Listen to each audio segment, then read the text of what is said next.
Banque mondiale, elle est arrivée avec un pas. Et elle disait, écoutez, messieurs, vous apportez vos cœurs dans votre sac. Venez, il y a de l'argent, il y a beaucoup de l'argent. Je vous en donne, mais à condition. Voilà les conditions. C'est la privatisation de la compagnie des textiles du Mali. C'est aussi la libération du pays du coton.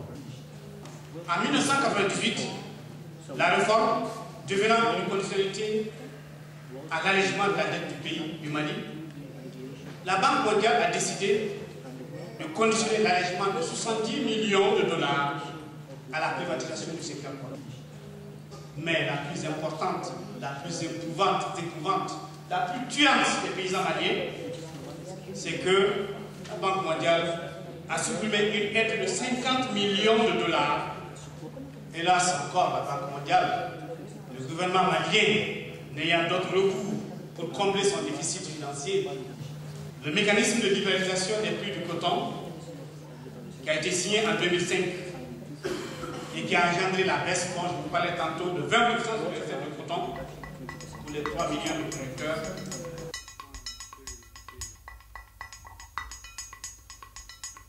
La diminution du pouvoir d'achat des paysans et leur incapacité de faire face aux charges des familles, comme la scolarisation et la santé des enfants.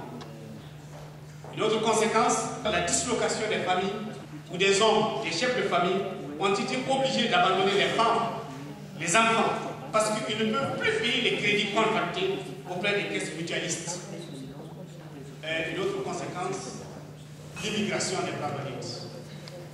L'Europe regorge de Maliens, et de Maliens qui ne savent généralement pas parler français, qui ont dû abandonner les campagnes parce que leur espoir a été déçu, notamment la production de coton.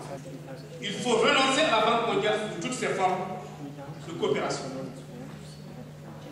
Il faut annuler la dette qui ligote les paysans et qui les rend impuissants à surmonter le défi du développement.